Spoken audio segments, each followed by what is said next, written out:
গল্পের সঙ্গে মুখরোচক চানাচুর। অতীন প্রফেসর অজয় মুখুর্জের একমাত্র ছেলে। বাবা মা মারা যাওয়ার পর ওই পুষ্পদি অতীনের সব। আর আছে ভবেশ ভট্টাচার্য, নামজাদা প্রফেসর ইতিহাসের। তার কাছে আপনজন বলতে ওই অতীন আর কিছু বই। Smart, erudite, confident. এমবিএতে ফার্স্ট ক্লাস অতীনের একমাত্র শখ হচ্ছে বন্ধু সুবেশের পার্ক স্ট্রিট কিউরিও শপ থেকে দেশি বিদেশি বিভিন্ন কিউরিও সংগ্রহ করা। সদা টিপটপ, প্রচুর পারফিউম, দামি চা, মাঝে মধ্যে শপিং করাও অতীনের শখের মধ্যে পড়ে। নিজেকে সবসময় একটু এক্সট্রা কেয়ারের মধ্যে রাখে অতীন।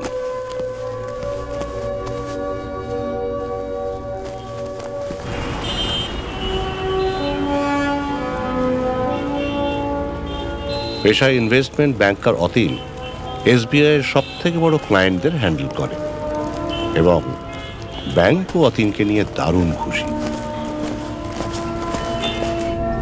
বোঝো কি গাছ তাই জানলাম না, উনি আমাকে রুটের ফাংশন বোঝাচ্ছেন। রুট থেকে শুরু করছি।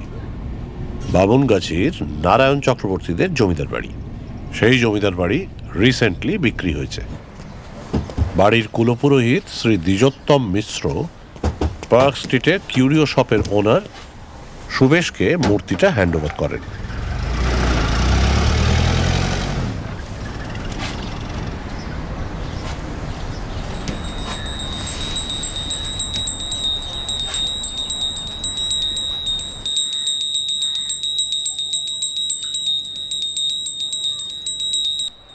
যদ্দূর মনে হচ্ছে এটা তিব্বতের জিনিস। অ্যারাউন্ড 13th সেঞ্চুরিতে তৈরি হয়েছিল। মূর্তিটার মধ্যে কিছু কিছু হিন্দু ইনফ্লুয়েন্স আছে, কিন্তু আমি এই মুহূর্তে অফ অ্যান্ড প্রিসাইজলি বলতে পারবো না কি কি ইনফ্লুয়েন্স। তবে এটা নিশ্চিত যে এটা তান্ত্রিক ঐতিহ্যের ট্রেডিশনের কোনো দেবী। আপনি ভাইকে একটু বুঝিয়ে বলুন না। দেখুন ও তো আমার কথা শুনবে না, শুনছেও তো না। আপনি বলুন না একটু। তুই কলেজে পড়ার সময় এসএফআই করতিস, তাই না? মনে আছে আমার। একবার আমার মনে আছে তুই তোর জুতোর ফিতে দিয়ে পইতে বানিয়েছিলি। এখন মা বাহ।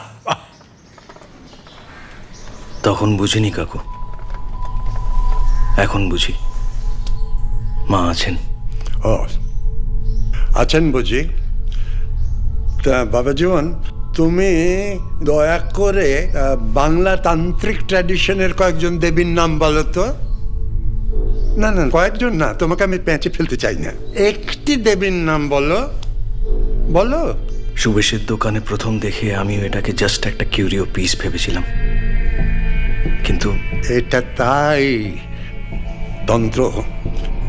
তন্ত্র অতি সাংঘাতিক বিষয়। অতীন, না জেনে শুনে আগুন নিয়ে খেলা করিস না বাবা।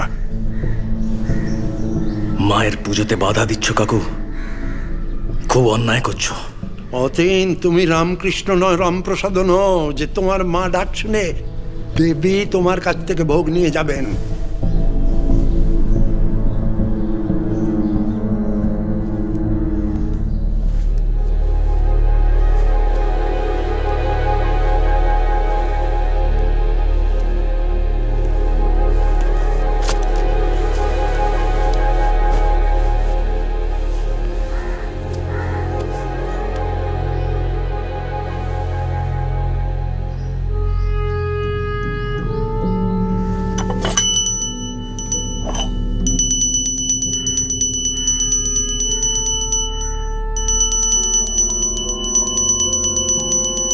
ইনি 10 মহাবিদ্যার কেউ নাকি, অষ্টদেবীর কেউ নাকি 64 যোগিনীর কেউ, কিছুই তো বুঝতে পারছি না। কিন্তু অতীন, তোমার তো দেবীর বীজ মন্ত্র জানা নেই। দেবীর পুজো ঠিক করে না করলে তো পরিণাম খুব খারাপ হবে। ঠাকুরমশাই, আপনি একটু ভালো করে একটু বুঝিয়ে টুঝিয়ে বলুন না। এই কি ঠাকুর ভর করলো বলুন তো। খাওয়া নেই, ঘুম নেই, ভাই এরকম করলে তো শরীরটা খারাপ হয়ে যাবে। না, ওই মূর্তি আজই এখনই যে করে হোক ওই কিউরিও শপে ফেরত দিয়ে আসতে হবে। মা আমায় ভালোবাসেন, মা এখানেই থাকবেন। আজ মা ভোগ নিচ্ছেন না ঠিকই, কিন্তু আমি জানি মা আমার হাতের ভোগ অবশ্যই নেবেন।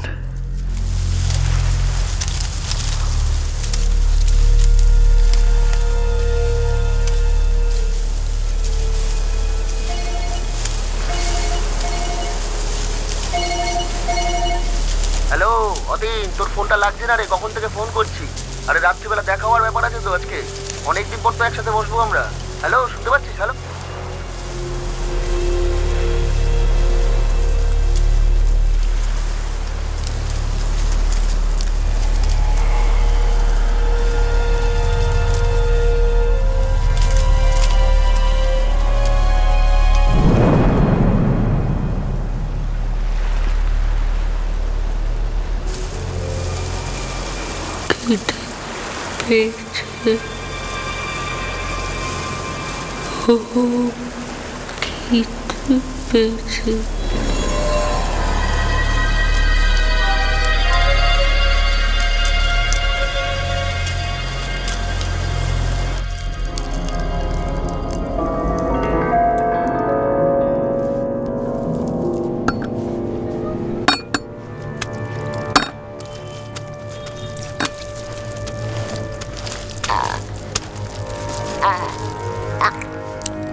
এ কি ভাই, কি হচ্ছে তোমার?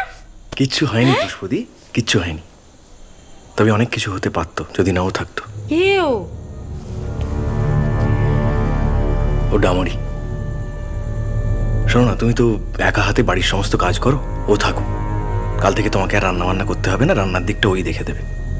ও পারবে? দুধ বসিয়ে এসছেন তো, উতলে গেল যে।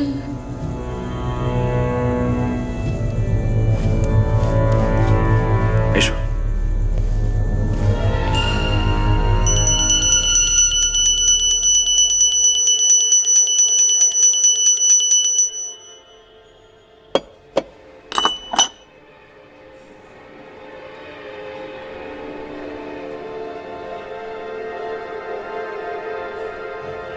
ভাই ভাই, কি হয়েছে? মা আজকে ভোগ নিয়েছেন। হ্যাঁ? আজকে ভোগটা ডামরি নিজে হাতে রান্না করে মাকে দিয়েছিল। তুমি নিজেই নিজের ভোগ নেবার ব্যবস্থা করলে মা? কথা শুনলে তুমি? এসো।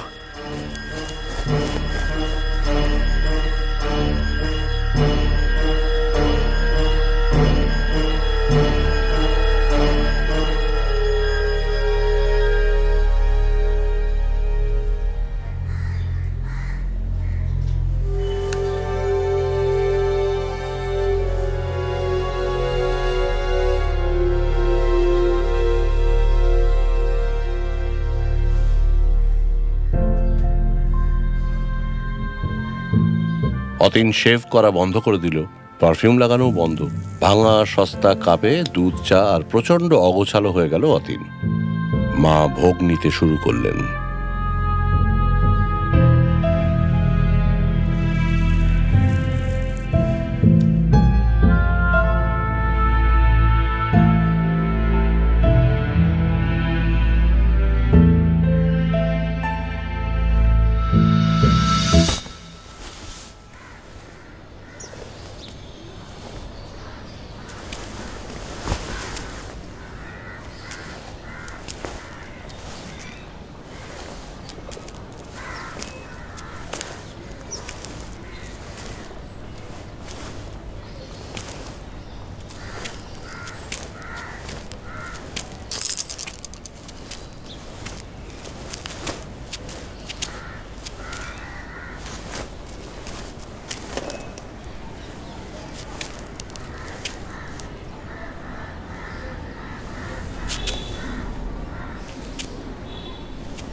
ও ডামরি। ভাই ওকে রায়চক থেকে তুলে এনেছে আমার হাতে হাতে কাজ করবে বলে। ও খুব ভালো মেয়ে। ও খুব ভালো মেয়ে? খুব ভালো মেয়ে। দিনকাল তো ভালো নয়। রাস্তায় দেখা হলো, একটা মেয়েকে তুলে নিয়ে চলে এলাম। ভালো মেয়ে। এই, তোমার নাম কি? তোমার বাবার নাম কি? মার নাম কি? পরিচয় কি? ভাই এখন আর আগের মতন ওরকম মনমরা থাকে না। ও রান্না করার পর থেকে মা ভোগ নিচ্ছেন।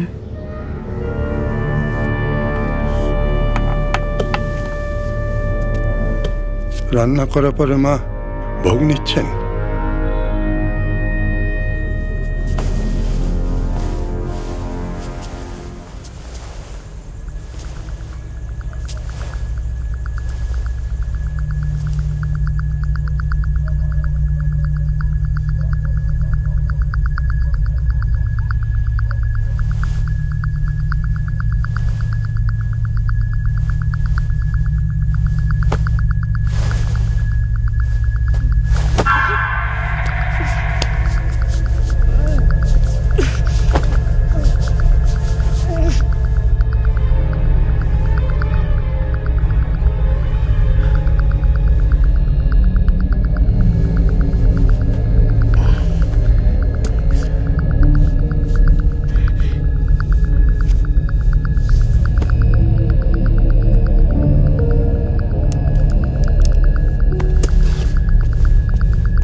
ভাই তুমি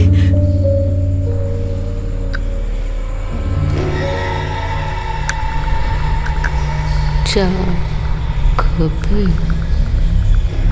চা খাবে? হ্যাঁ খাবো, শুধু চা আর কিছু না।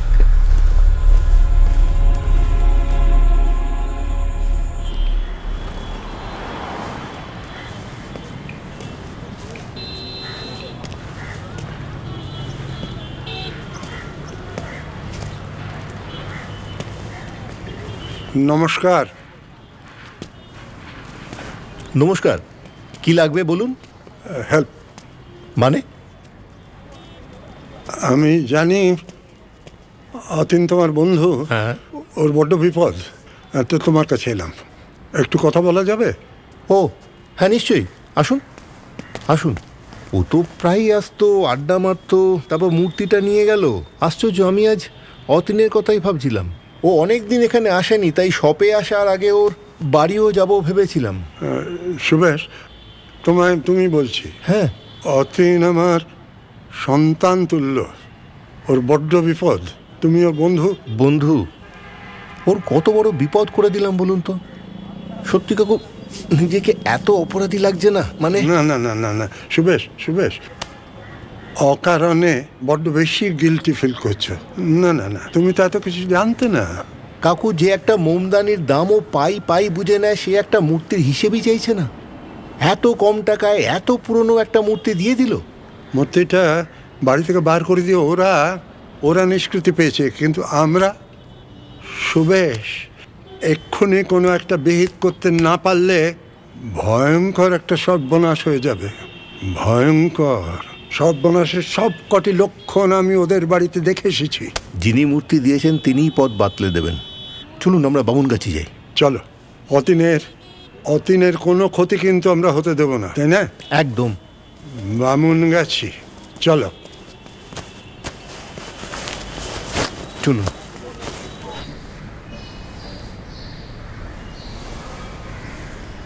না না না না, মূর্তিটির অন্য ব্যবস্থা করা উচিত ছিল আমার। আচ্ছা, এটি কোন দেবীর মূর্তি মিশ্র মশাই? এই মূর্তিটি তৈরি করিয়েছিলেন সহস্রাক্ষ চক্রবর্তী, এই জমিদার বাড়ির প্রতিষ্ঠাতা বিশ্বেশ্বর চক্রবর্তীর ছোট ভাই সহস্রাক্ষ চক্রবর্তী। উনি নিজেই ছিলেন বামাচারী তান্ত্রিক। 20 বছর বয়সে পালিয়ে তিব্বত চলে গিয়েছিলেন। দীর্ঘ 30 বছর পরে তিনি ফিরে আসেন, সঙ্গে ওই মূর্তি। তিব্বত?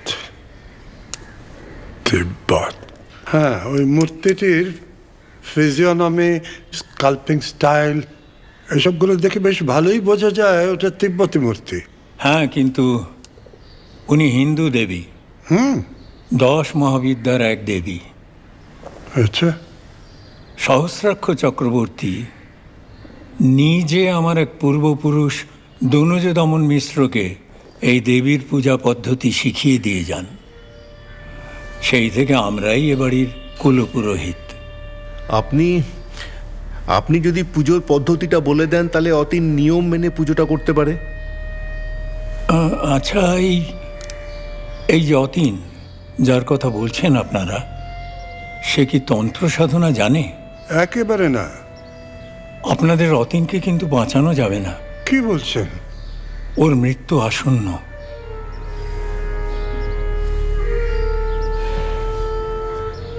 তিব্বতীয় কোনো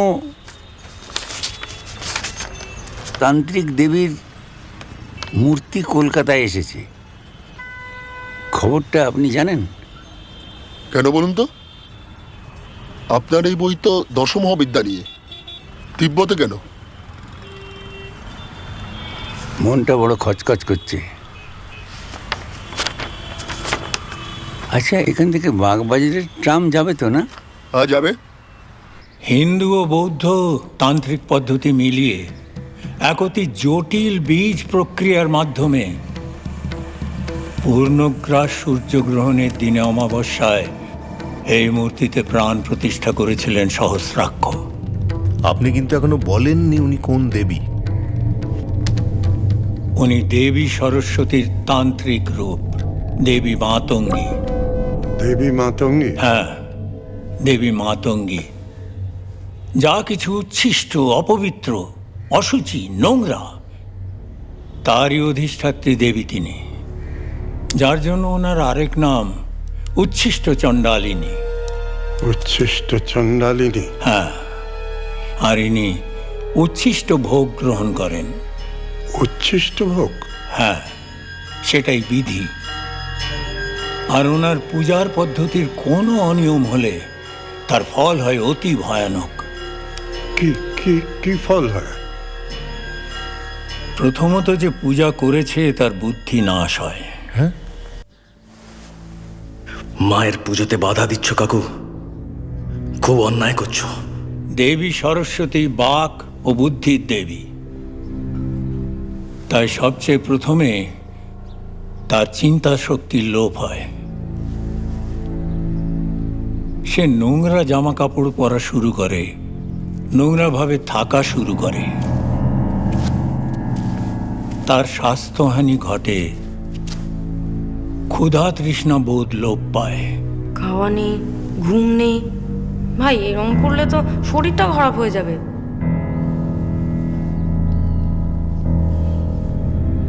এর পরেও যদি সে হতভাগ্য মার পূজা ত্যাগ না করে, তাহলে 10 মহাবিদ্যার অধীন এক পিশাচি তার পিছু নেয়। পিশাচি? হ্যাঁ, পিশাচি। যদিও সে মনুষ্য রূপেই থাকে, একমাত্র সিদ্ধ পুরুষ ছাড়া তাকে কেউ চিনতে পারে না।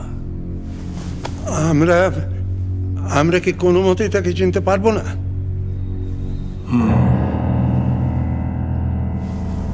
যে কোনো এক অমাবস্যার রাতে সেই হতভাগ্যের বাড়িতে আসবে।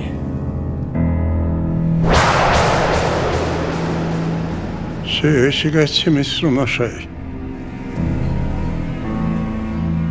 না বুঝে আমি বিরাট পাপ করে ফেলেছি, বিরাট। কালই অমাবস্যা, কালই ওই পিশাচি তার কাজ শেষ করবে। বিশ্বাস করুন, বিশ্বাস করুন, তার হাত থেকে অতীনকে বাঁচানোর কোনো উপায় নেই। এটাই বিধির নিয়ম।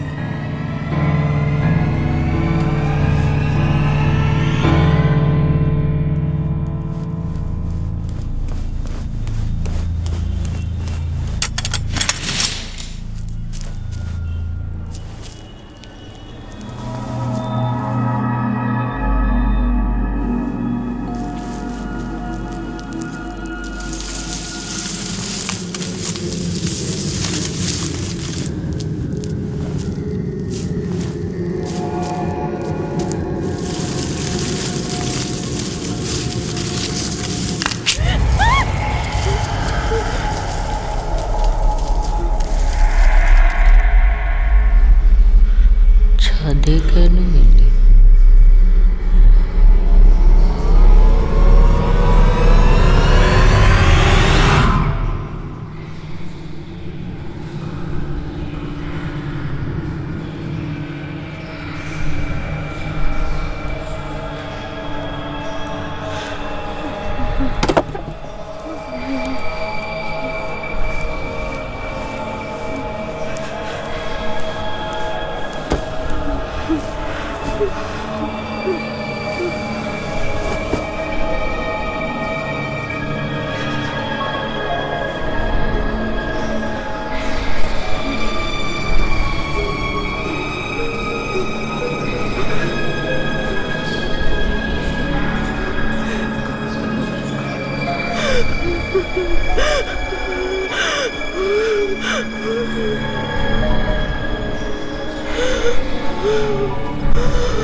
বড্ড খিদে পেয়েছে, অনেকক্ষণ ধরে কিছু খাইনি।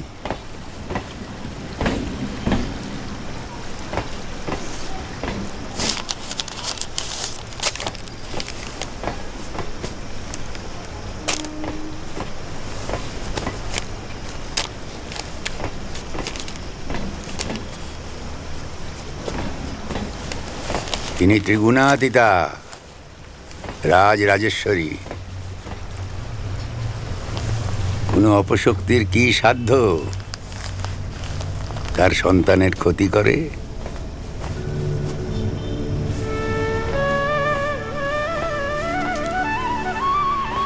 এদিকে আসুন।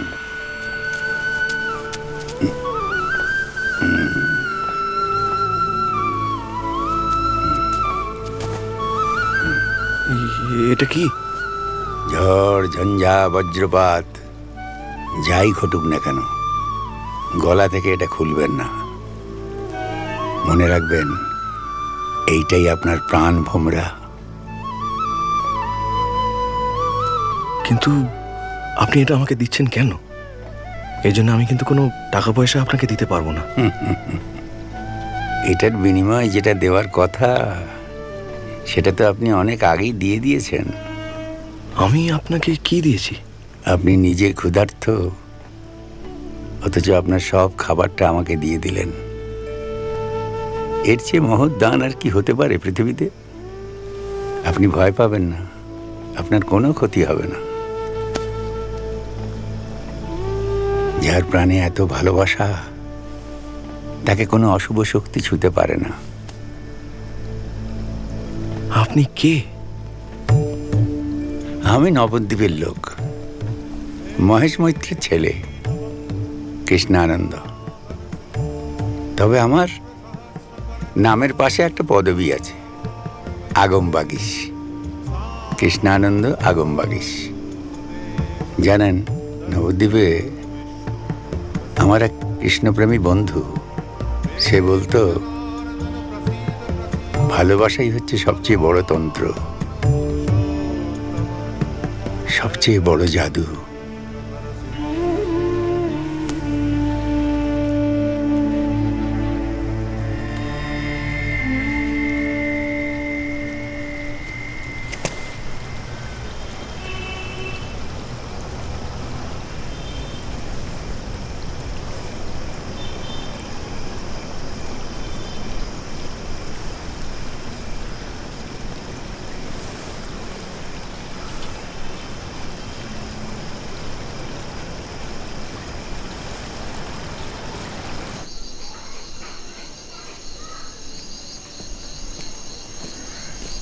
অতীন, কে? অতীন, আজ বাড়ি ফিরিস না। তুমি এখানে? আমি বামুনগাছি গিয়েছিলাম, ওখানে দ্বিজোত্তম মিশ্রর সঙ্গে কথা বলেছি। উনি ওই বাড়ির পুরুষানুক্রমিক পূজারী। ওর কাছে জেনেছি ওই বাড়িতে যে আছে সে মানুষ না। কে ওই ডামরি? আজ অমাবস্যা, আজ ওর শিকারের দিন, শেষ দিন। ও তোকে ছাড়বে না। চল আমার সঙ্গে, চল চল। না কাকু। কি না? যা আমি শুরু করেছি তা আমাকেই শেষ করতে হবে। আর পুষ্পদি বাড়িতে একা আছে, আমাকে আটকিও না। ঠিক আছে, তাহলে বেশ, আমিও যাব তোর সঙ্গে। চল। আরে কেন কেন জেনে শুনে নিজেকে বিপদের মধ্যে জড়াতে চাইছো? এত বড় বিপদ আমি তোকে একা ফেলে রেখে যাব? চল, দেখি কি হয়। চল চল।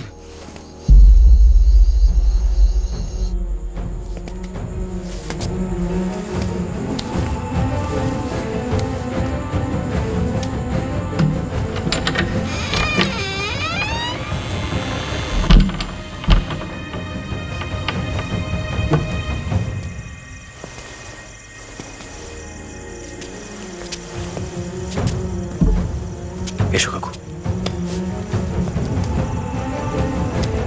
পুষ্পদি,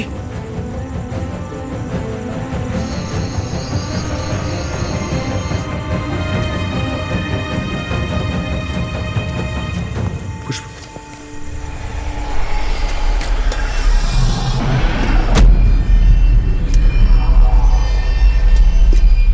পুষ্প, পুষ্পদি,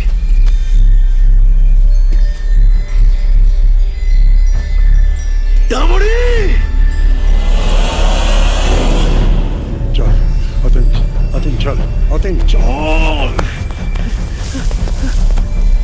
অতীন, অতীন চল, মার কাছে চল, দেবীর কাছে যা, যা।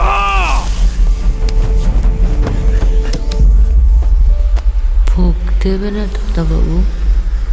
ভোগ, মহাভোগ। না না না, মার কাছে যা, অতীন, অতীন মার কাছে যা, যা যা যা।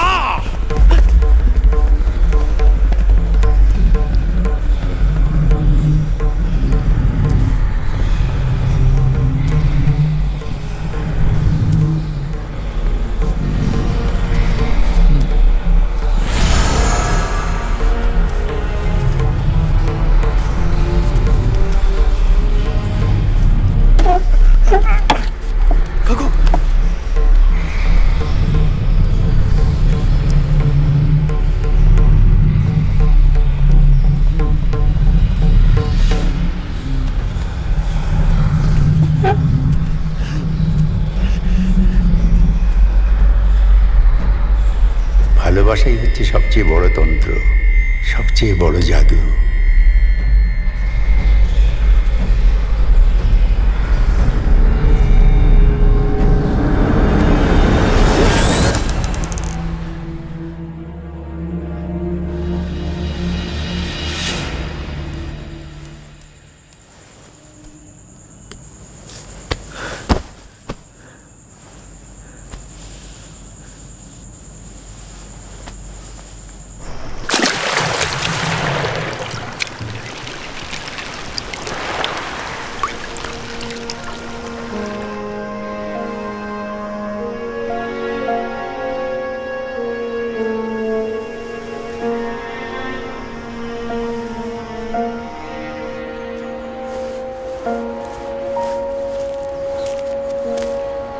আপনি সারা রাত উপোস করে জপ করেছেন, জলটা খেয়ে নিন।